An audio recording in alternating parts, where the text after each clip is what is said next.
जब भगवान की प्राप्ति होती है तो वो बंधनों से मुक्त हो जाता है। होता है कि नहीं? आपके जीवन में भी बहुत प्रकार के बंधन हैं, एक बंधन नहीं है, बहुत बंधन है। आप 10 प्रकार के बंधनों में बंधे हुए हैं। 10 प्रकार के बंधनों में प्रमाणित है कि आप बंधे हैं। इसके बाद और बंधनों में बंधे कि नहीं बंधे, इसके बारे में मैं नहीं बता पाऊंगा, लेकिन 10 प्रकार के बंधनों में आप बंधे हैं। वो 10 प्रकार के बंधन कौन है? जननी जनक बंधु सुतदारा, तन धन भवन सुहृद परिवारा।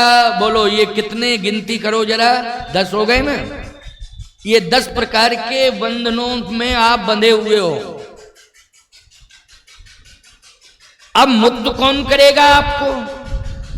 क्योंकि इतने लोगों ने तो आपको बांध रखा है, उसमें मां भी आ गई है। जननी, और जनक में पिता, माता और पिता।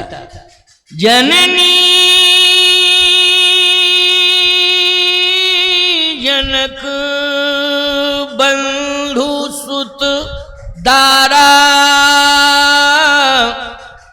तन धन भवन सुहृदय परिवार। इतने बंधनों से आप बंधे हो, तो जिसने बांधा है वो छोड़ कैसे पाएंगे आपको? वो नहीं छोड़ पाएंगे, उन्होंने तो बांधा है आपको। माता पिता ने भी बांधा है, भाइयों ने भी बांधा है, पत्नी ने बांधा है, संतान ने बांधा है, आपके धन ने आपको बांधा है, आपके रिश्ते नाते, परिवारी जन, रिश्ते नातेदार, सबने आपको बांधा है। छोड़ने वाला केवल एक परमात्मा है। सबके ममता ताग बटोरी, मम पद मन ही बांध बरडोरी। छोड़ने वाला केवल एक परमात्मा है, दूसरा कोई नहीं है। यहां तक कि आपके बंधन कोई नहीं, आपके माता पिता के बंधन को भी मुक्त करने वाला वही है। बोलो भाई, माता पिता के बंधन को मुक्त करने वाला वो परमात्मा है। कृष्ण जी बेटे के रूप में दिखाई तो दे रहे हैं, लेकिन देवकी वसुदेव को बंधन मुक्त किसने किया है? बोलो। भले ही वो पुत्र की भूमिका में आए हैं, दिखाई दे रहे हैं कि ये पुत्र हैं, लेकिन सही माने में है वो परमात्मा। क्योंकि माता पिता दोनों बंधे हैं कारागार में। कंस के कारागार में देवकी और वसुदेव जी दोनों बंधे हुए हैं, लेकिन बंधन मुक्त किसने किया? बोलो। बंधन मुक्त किया है भगवान ने। जब भगवान आए तभी बंधन मुक्त हो पाए। न देवकी वसुदेव के बंधनों को अलग कर पाई, न वसुदेव जी देवकी के बंधनों को अलग कर पाए। दोनों ही बंधे हुए हैं, दोनों ही बंधे हुए हैं। इसलिए मैं कहता हूं, पति पत्नी दोनों ही बंधे हैं। न पति पत्नी को बंधन मुक्त कर सकता है, न पत्नी पति को बंधन मुक्त कर सकती है। ये धन, ये भी बंधन मुक्त नहीं करेगा। ये धन तो और आपको बांध देता है, और ज्यादा बांधता है, प्रेशर बना करके बांधता है आपको। अभी आपके घर में 1 लाख रुपया रखे हो तो कहीं जाने का मन नहीं होगा, कोई चोरी न कर ले जावे। क्यों भाई? कोई चोरी न कर ले जावे, है पैसा रखा हुआ है। अच्छा भाई, क्या बतावे आपको, समस्या ये है कि बैंक में जमा करते हो तो हिसाब लेते हैं मोदी जी, कहाँ से आया है ये, बताओ इसका हिसाब दो। और घर में रखा है तो ये डर लगता है चोर ना ले जावे। बड़ी समस्या है। बोलो, सबसे ज्यादा बंधन में। एक व्यक्ति मेरे पास आया, बोले महाराज जी रात को नींद नहीं आती है। हमने कहा क्यों? बोले मेरे पास कुछ रुपया रखा है और वो समझ में नहीं आ रहा है, मैं क्या करूं, आप मुझे बताओ और मैं आपको दे दूं। हमने कहा हमारी नींद हराम करना चाहते हो क्या? भाई तुम्हारी तो नींद हराम है ही है। और कह रहे महाराज जी आप पर विश्वास है मुझे। ये सत्य बात है, यही शब्द थे। हमें और किसी पर विश्वास नहीं है, आप पर विश्वास है, वो पैसा आप रख लो। हमने कहा तुम क्यों नहीं रखना चाहते हो? बोले बैंक में जमा नहीं कर पा रहे हैं, क्योंकि सो कैसे करें, कैसे कहां से आया और नींद नहीं आती है इस कारण से। हमने कहा तो हमारी नींद हराम करने चले आओ, भागो यहां से, हटो। कम से कम आराम से हम सो रहे हैं, निश्चिंत होकर के सो रहे हैं, हमारी नींद खराब मत करो, हमारी नींद हराम मत करो। कहने का तात्पर्य मेरा ये, धन तो और बंधनकारी योग बना देता है। धन के कारण ही विवाद हो रहे हैं घर में, और धन के कारण ही बंटवारे हो रहे हैं घर में। हो रहे हैं कि नहीं? धन के कारण हो रहे हैं। चाहे भगवान राम का चरित्र हो, चाहे भगवान कृष्ण का चरित्र हो, धन के प्रति आकर्षण नहीं है इन दोनों महाभागों के। क्यों भाई? धन के प्रति कोई आकर्षण है ही नहीं, कोई आकर्षण नहीं धन के प्रति। और यदि धन के प्रति भगवान कृष्ण का आकर्षण होता तो ईमानदारी से बताओ, सुदामा जी को देते कुछ? जल्दी बोलो। वो इतना देने के लिए तैयार हैं कि रुक्मणी जी ने कुछ बचा लिया, नहीं तो सभी कुछ देना चाहते थे।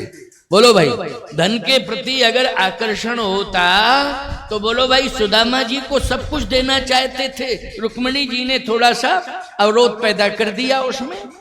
तो तात्पर्य मेरा ये है कि धन के प्रति आकर्षण यही तो भगवदीय तत्व है। बोलो है कि नहीं? धन के प्रति किसी भी प्रकार का आकर्षण नहीं है, यही भगवदीय गुण है। और यही गुण यदि आ जावे आप लोगों के अंदर तो आप निश्चित रूप से इंसान नहीं हो, इसी कलयुग में आप भगवान ही हो, भगवान ही हो। लेकिन इतना सोच लो थोड़ा सा, क्या कि संपत्ति को प्राथमिकता मत दो। संपत्ति प्रारब्ध से आपको मिल जाएगी, उसमें रस्साकसी की जरूरत नहीं है।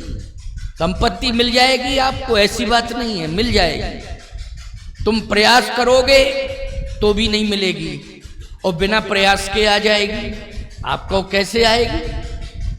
जहां सुमति तहां संपत्ति नाना, ये फार्मूला है।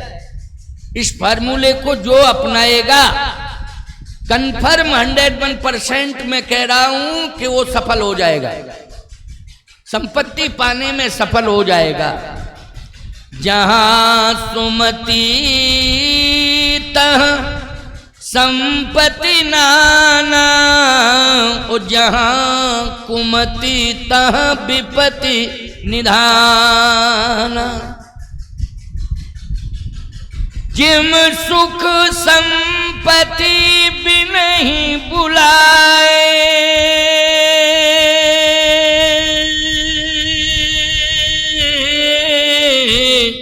ओ धर्म शील पहि जाए सुहाए। प्रयास नहीं, केवल आप धर्मवान बन जाएं और शीलवान बन जाएं, अपने आप संपत्ति आएगी। सुदामा जी के दो ही तो गुण विशेष रूप से थे, धर्मवान थे और शीलवान थे। बोलो, सुदामा जी के विशेष दो गुण थे, धर्मवान और शीलवान। बोलो, प्रयास नहीं करना पड़ा, अपने आप ही संपत्ति मिल गई कि नहीं मिल गई? सोने का महल, झोपड़ी थी, सोने का महल बन गया। सुदामापुरी के राजा हो गए वो। बोलो, हो गए कि नहीं हो गए? उनके नाम से ही आज पोरबंदर उसका नाम है। लेकिन ईमानदारी से बताओ, किसके नाम से पुरी घोषित हुई? जैसे भगवान के नाम से पुरी घोषित हुई, क्या?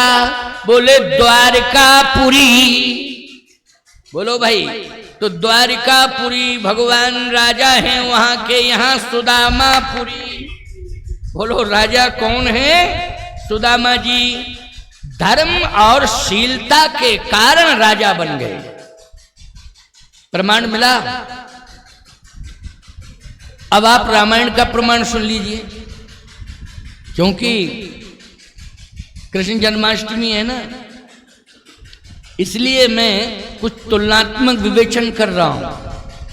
और आवश्यकता भी है, आवश्यकता भी है। आज धर्म और शीलता की कमी है। आज व्यक्ति के अंदर धर्म प्रदर्शन में तो है, लेकिन दर्शन में नहीं है। विनम्रता ऊपर से है, अंदर से नहीं है। विनम्रता ऊपर से तो है। जैसे मान लीजिए आप जा रहे हैं रास्ते में और कोई आपको मिल जाए तो आप हाँ कैसे जबरदस्ती के हंस रहे हो। प्रसन्नता अंदर है नहीं, लेकिन जबरदस्त कैसे हो, ठीक हो और बढ़िया है, वाह वाह वाह बहुत अच्छा रहा आपने। लेकिन घर से रोता हुआ चला आ रहा है और जहां जा रहा है वहां भी समस्या के स्थान पर पहुंच रहा है। समस्या लेके जा रहा है, जहां जा रहा है वहां भी उसके सामने समस्याएं खड़ी हैं। आज जबरदस्ती की मुस्कुराहट है, बोलो है कि नहीं? ये मुस्कुराहट प्रदर्शन है। अंदर से प्रसन्नता होनी चाहिए।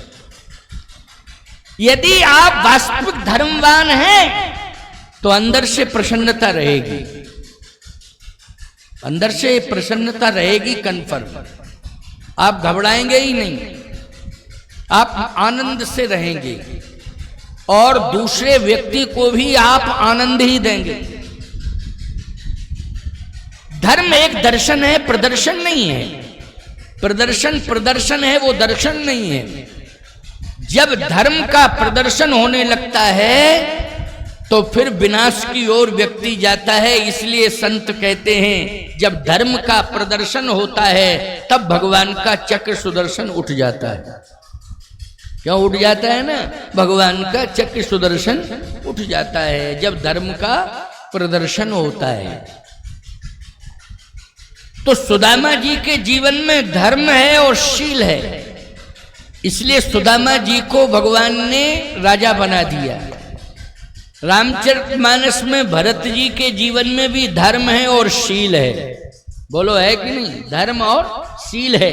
बोलो भाई, अयोध्या का राजा भगवान ने बना दिया, जबकि बनना नहीं चाहते हैं, लेकिन 14 साल के लिए भले ही कार्यवाहक राजा बनाया, लेकिन कार्यवाहक राजा के रूप में है कि नहीं? बोलो भाई, 14 साल। और एक बात बताएं, संपत्ति बढ़ा दी भरत जी ने।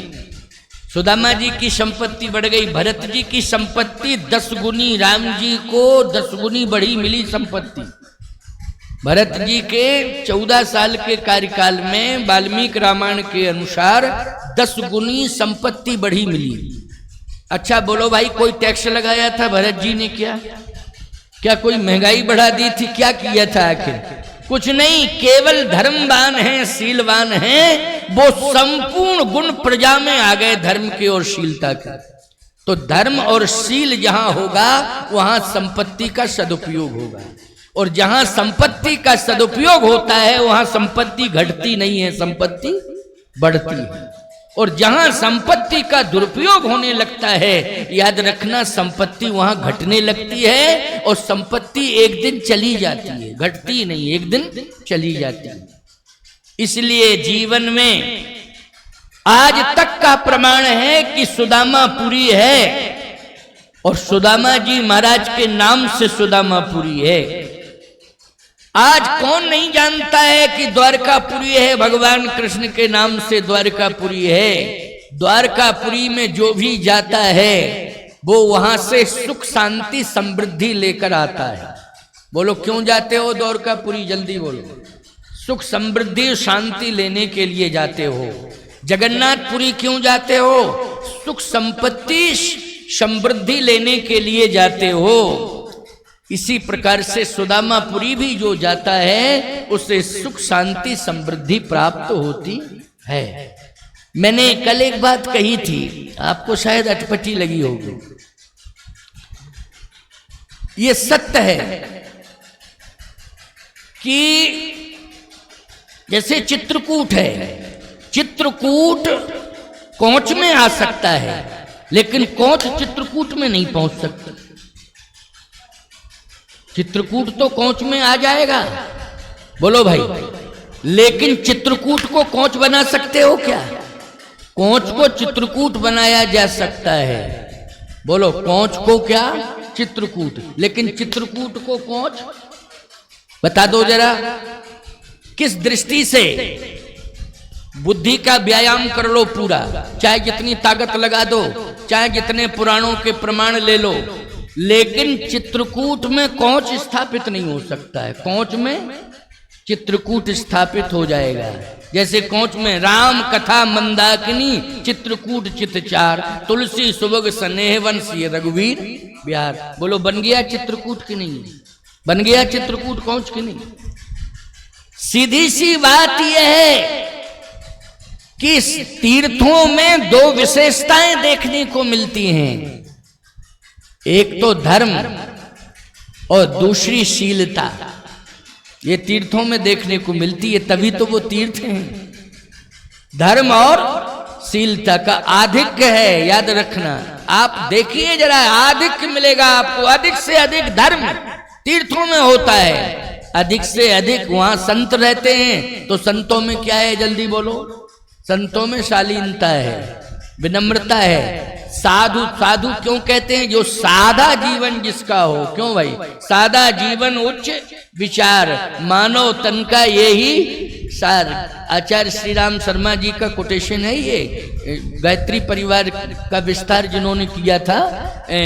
सादा जीवन उच्च विचार, मानव तन का यही सार। तो जीवन यदि आपका सादा हो जाएगा और आपका जीवन शालीनता से भर जाएगा, आपका जीवन धर्म से आच्छादित हो जाएगा, तो आपका जीवन ही चित्रकूट बन जाएगा, आपका जीवन ही अयोध्या बन जाएगा, आपका जीवन ही द्वारकापुरी बन जाएगा, जगन्नाथपुरी और सुदामापुरी बन जाएगा। तीर्थ का अर्थ होता है पवित्र। तीर्थ का अर्थ क्या होता है? पवित्र। आप किसी से भी पूछना, संस्कृत साहित्य में आप विद्वानों से चर्चा करना तीर्थ का अर्थ क्या है, तो वो एक ही अर्थ बताएंगे कि विस्तार करो तो बहुत बड़ा अर्थ है, लेकिन सूक्ष्म में अर्थ क्या होगा? तीर्थ मानी पवित्र। तीर्थ मानी पवित्र। जैसे आपके पवित्र विचार हो गए तो आप ही तीर्थ हो। आपके घर में पवित्र वातावरण है तो आपका घर क्या है? तीर्थ है। आपके नगर का वातावरण पवित्र हो गया तो ये नगर क्या बन गया? तीर्थ बन गया प्यारे। इसलिए मैं कहना चाहता हूं कि संपत्ति के कारण आज जो है विवाद फैला हुआ है। संपत्ति बांटने की जरूरत नहीं है, विपत्ति बांटने की जरूरत है। जैसे भाई भाई की विपत्ति बांटे, मित्र एक दूसरे की विपत्ति बांटे, नगर के लोग एक दूसरे की विपत्ति बांटे। बोलो यही तो है नगर की शालीनता। और नगर की शालीनता का सच्चा स्वरूप यही होगा कि नहीं? नगर के सम्मान को बढ़ाने के लिए एक दूसरे की विपत्ति को बांटना बहुत आवश्यक है। ये आज उल्टा हो रहा है, विपत्ति पैदा की जा रही है। विपत्ति पैदा की जा रही है, विपत्ति बांटी नहीं जा रही है, विपत्ति पैदा की जा रही है। जैसे आपने संपत्ति कमाई तो आप मकान बनवा रहे हैं, बगल वाला व्यक्ति कह रहा है कि हमारे पास संपत्ति नहीं है। अरे तो नहीं है तो कमा लेना। बोले नहीं नहीं, इन्होंने पैसा कमाया, मकान बनवा रहे, हम मकान नहीं बनवा सकते हैं तो स्टे तो ला सकते हैं, कम से कम बनता हुआ मकान ही रुकवा देंगे। क्यों भाई? बनता हुआ मकान रुकवा देंगे। पैसा नहीं है, नहीं हमारे पास पैसा है ना हम ये व्यवस्था, लेकिन हम इसका मकान नहीं बनने देंगे। बोलो ये कंडीशन है कि नहीं?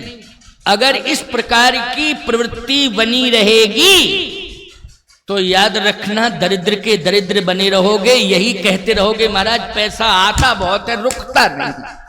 यही सबकी शिकायत है, महाराज बहुत पैसा आता है। ऐसी बात नहीं है, लेकिन रुकता क्यों नहीं है? इसलिए तो नहीं रुकता है, तुम्हारी सोच जो है पैसे को रुकने नहीं देती, तुम्हारी सोच लक्ष्मी को ठहरने नहीं देती है, लक्ष्मी को जाने के लिए विवश कर देती है सोच। इसलिए सोच को बदलो। ये कथाएं जो है सोच बदलने के लिए ही तो हो रही हैं। बोलो भाई, सोच बदला, हृदय परिवर्तन के लिए ये कथाएं हो रही हैं। तो देखो कितनी अच्छी सोच है, जरा विचार करना। संपत्ति और विपत्ति, चाहे भगवान कृष्ण हो बलराम हो, इनके जीवन में भाइयों में संपत्ति की बात नहीं आई। बोलो आई हो तो बताओ, संपत्ति की कहीं कोई टकराव बता दो संपत्ति वाला हुआ हो। संपत्ति वाला कोई मैटर नहीं। दोनों भाई कितने पवित्र विचारधारा के हैं। संपत्ति तो कभी आई ही नहीं, बाधा बन करके कभी खड़ी नहीं हुई संपत्ति। यहां तो दो ही भाई हैं। रामा अवतार में तो बताओ 4 भाई हैं। बोलो हैं कि नहीं 4? आजकल यही तो समस्या होती है। अगर बड़ा भाई समझदार हो जाता है थोड़ा बहुत, तो वो यही कहता है हे भगवान दूसरा भाई ना आने पावे, नहीं मकान बट जाएगा, जमीन बट जाएगी। क्यों भाई? अगर थोड़ी सोच उसके अंदर, यदि सोच नहीं है, बोध नहीं है, तो फिर कोई बात नहीं है। लेकिन कहीं गैप हो गया दूसरी संतान के आने में, और उसके अंदर दिमाग में ये कीड़ा आ गया कि संपत्ति कुछ होती है और भाई के आने से संपत्ति का विभाजन होगा, तो निश्चित रूप से वो आज नहीं सोच रहा है कि दूसरा भाई आवे। वैसे तो आज माता पिता नहीं सोच रहे हैं। क्यों भाई? आज माता पिता नहीं सोच रहे हैं। कम संतान सुखी इंसान, ये कह रहे कम संतान सुखी। अच्छा एक बात बताओ, कम संतान में कंस पैदा हो गया तो सुखी रह पाओगे तुम? बोलो, ये गारंटी थोड़ी है कहो कंस पैदा हो जाए कम संतान के चक्कर में। एक ही हुआ और कंस जैसा पैदा हो गया तो बोलो वो सुखी रहने देगा? जल्दी बोलो, सुखी नहीं रहने देगा। मैं एक बात कहता हूं, आत्मदेव जी से पूछो भागवत में कितना साधक ब्राह्मण है आत्मदेव, लेकिन पुत्र 2 हुए हैं, एक धुंधकारी हुआ, दूसरा गोकर्ण हुआ। ईमानदारी से बताओ, गोकर्ण ना हुआ होता तो समस्या बनी रहती कि नहीं बनी रहती? धुंधकारी ने तो मिटाई दिया था सब।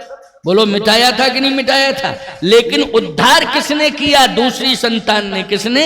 गोकर्ण ने किया है। बोलो किया कि नहीं? आत्मदेव को भी मुक्ति मिल गई और धुंधकारी को भी मुक्ति मिल गई, और आज हम लोगों को भी गोकर्ण के चरित्र के माध्यम से भागवत सुनकर मुक्ति प्राप्त हो जाती है प्यारे। बोलो ये संतान केवल एक नहीं, संतान संस्कारी होना चाहिए, और संतान हमारे जीवन में अभाव की स्थिति में नहीं होनी चाहिए। ये बात अलग है कि प्रारब्ध ही अगर ऐसा है तो अलग बात है। लेकिन यदि आपके जीवन को ये सौभाग्य मिल रहा है कि कहीं दूसरी संतान आ रही है तो अवरोध पैदा मत करो, अपना दिमाग मत लगाओ, उसको सहज भाव से आने दो। किसी भी प्रकार की कोई चिकित्सीय व्यवस्था नहीं होनी चाहिए। अगर ज्यादा तुम्हारे अंदर सोच है तो संयम क्यों नहीं बरतते हो? चिकित्सा का सहारा क्यों लेते हो? संयम क्यों नहीं बरतते हो? संयमित जीवन जियो। लेकिन नहीं, ये समस्या जो खड़ी हो रही है, याद रखना, देवों को आने में समस्या खड़ी हो रही है। आज तुम्हारी सोच समस्या खड़ी कर रही है। बोलो कर रही है कि नहीं? क्या पता तुम देवता को ही रोक रहे हो। तुमने रावण को तो बुला लिया, लेकिन राम के आने में ब्रेक लगा दिया। तो बोलो भाई, राम जी के आने में तुमने ब्रेक लगा दिया, लेकिन रावण आ गया, बोलो समस्या खड़ी हो गई? नहीं, संयम का परिचय दे दो प्यारे।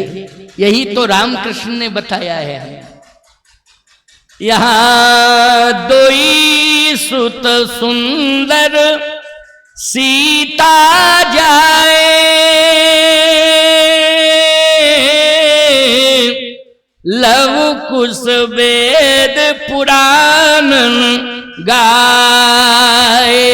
बोलो भाई, लव कुश वेद पुराण गाए। 2 सुत सब भ्रातन केरे, भय रूप गुणशील घनेरे। 2 सुत सब भ्रातन केरे। लेकिन इसमें एक विशेषता है, 14 साल के बाद ही संतान हुई है। बोलो हुई कि नहीं हुई? आप कहोगे महाराज जी थोड़ा सा पति पत्नी में दूरी थी। मैं कहता हूं राम जी में और सीता जी में केवल 14 महीने दूरी रही। 14 साल में केवल 14 महीना लंका में रही, बस उतनी दूरी रही। लेकिन बोलो भाई, संतान का योग कहीं बना है? बताओ, बना हो तो बताओ। इधर भरत जी तो भवन में रहे और मांडवी कहां रही, बोलो भवन में ही रही। बस अंतर इतना था कि 14 किलोमीटर दूर गुफा में, नंदीग्राम में गुफा बनाई गई। अच्छा, भरत के भवन का प्रमाण इसलिए मैं कह रहा हूं, आप अन्यथा मत लेना, रामायण में लिखा है, इसमें तर्क करने की जरूरत नहीं है। लखन राम सिय कानन बसही, भरत भवन बस तप तन कसही, भरत भवन बस तप तन कसही। तो प्रमाण मिला कि नहीं मिला? भरत जी कहाँ रह रहे हैं? बोले भवन में। राम जी कहाँ रह रहे हैं? वन में। लेकिन बोलो भाई, प्रमाण है कि नहीं? राम जी वन से लौट के आए, राज्याभिषेक हुआ, तभी संतान का योग बना कि नहीं बना? इसको क्या कहते हैं? संयम। इसको कहते हैं संयम। जब तक राक्षसों का विनाश नहीं कर दिया तब तक प्यारे संतान का योग नहीं बना। जब राक्षसों का विनाश हो गया, पृथ्वी पर धर्म आ गया, पूरी तरह से धर्म स्वतंत्र हो गया, तो बोलो उस धरती पर फिर पुत्रों का अवतरण हुआ कि नहीं? पुत्र आए कि नहीं आए? मैं कहना ये चाहता हूं कि तुम्हारे अंदर जो राक्षस बैठे हैं, पहले इनको समाप्त करो, तब संतान को पैदा करो। और यदि बेकार बने रहे और संतान पैदा कर दी तो फिर राक्षस ही पैदा हो। याद रखना, साफ बोल रहा हूं मैं, फिर पछताते रह जाओगे, यही कहोगे महाराज जी ये क्या हुआ, ये क्या हुआ, ये क्या हुआ। पहले विकार समाप्त करो। विकार कौन है? याद रखना, काम, क्रोध, लोभ, मोह, मद, मत्सर। बोलो ये विकार नहीं है तो क्या है? और सभी के अंदर ये 6 प्रकार के शत्रु हैं, काम, क्रोध, लोभ, मोह, मद और मत्सर। एक बात बताओ, घर के कमरे के अंदर कूड़ा कचरा भरा पड़ा है, पड़ा है भरा कि नहीं?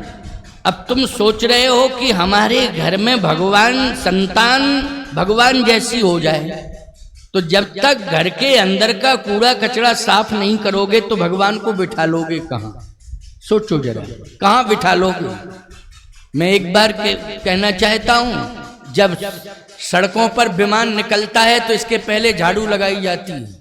क्यों भाई? सड़कों पे क्या लगाई जाती है? झाड़ू। अभी ताजिया निकल रहे हैं, पूरे झाड़ू लगी है। हमारे जल विहार के डोल गैस के विमान निकलते हैं, झाड़ू लगाई जाती है, बोलो सफाई की जाती है। वैसे तो रोज ही सुबह नगर पालिका के द्वारा सफाई होती है। स्वच्छ भारत में वास्तव में हम लोग सफलता प्राप्त कर रहे हैं स्वच्छता में। लेकिन मैं कहना ये चाहता हूं कि स्वच्छ सड़क है तो चलने वाले लोग स्वस्थ रहते हैं।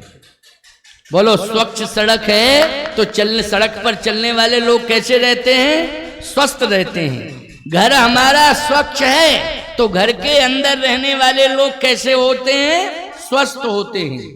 और यदि घर के अंदर कूड़ा कचरा पड़ा है, सड़कों पर कचरा कूड़ा पड़ा हुआ है, तो याद रखना हम लोग स्वस्थ नहीं रह पाएंगे। हमारी संतान कहां से स्वस्थ होगी?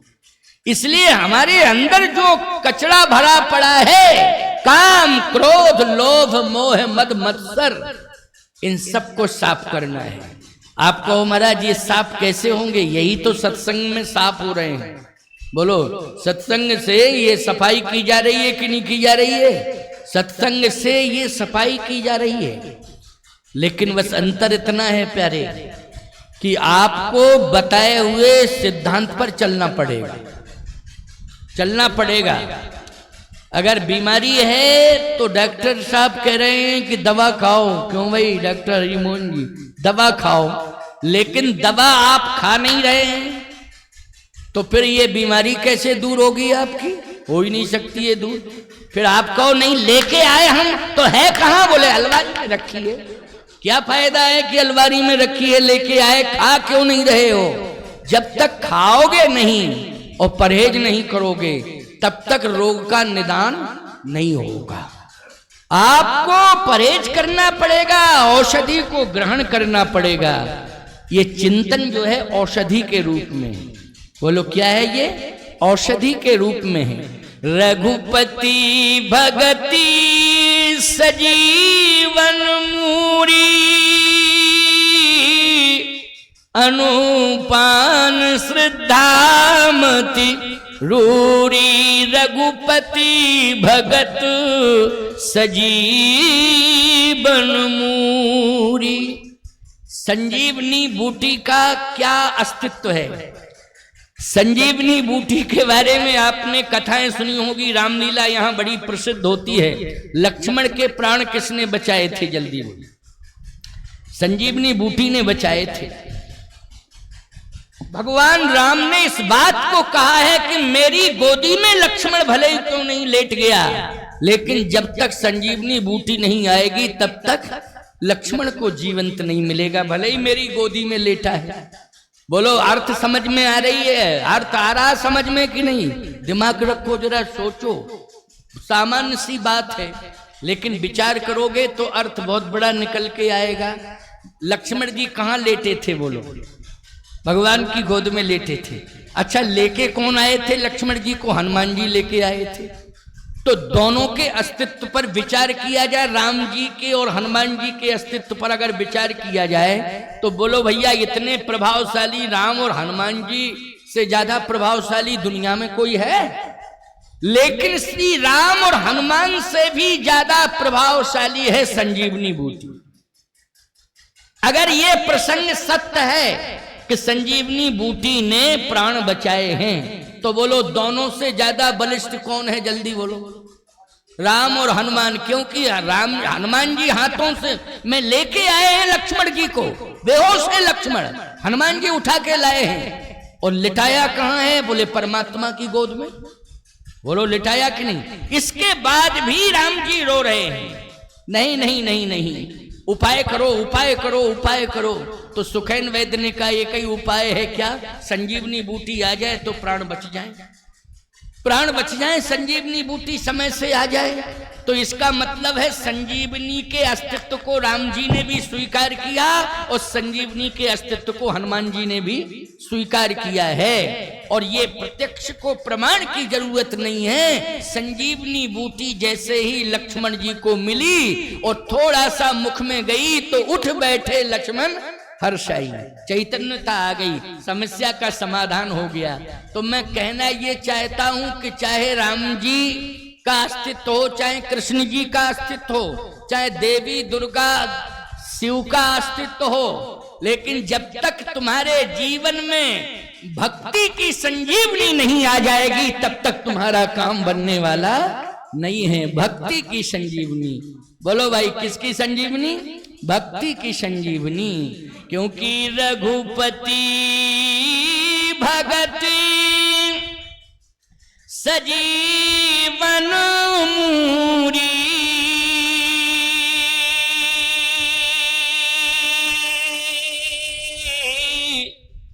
अनुपान श्रद्धामति रूरी।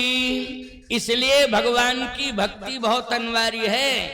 भक्ति का अर्थ मैं कल से ही कर रहा हूं, परसों भी मैंने चर्चा की थी कि भक्ति तो बहुत है, लेकिन पहली भक्ति है प्रथम भगति संतन कर संगा, दूसर रति मम कथा प्रसंगा, गुरुपद पंकज सेवा, तीसर भगति अमान, और चौथी भगति मम गुण गण करे कपट तज गान। सीधी सी बात, ये कपट निकाल दो। ये कपट है काम क्रोध लोभ मोह बद मत्सर, इन्होंने कपट को जन्म दे दिया है, इनको दूर करना पड़ेगा। अमान यानी आपको अभिमान त्यागना पड़ेगा।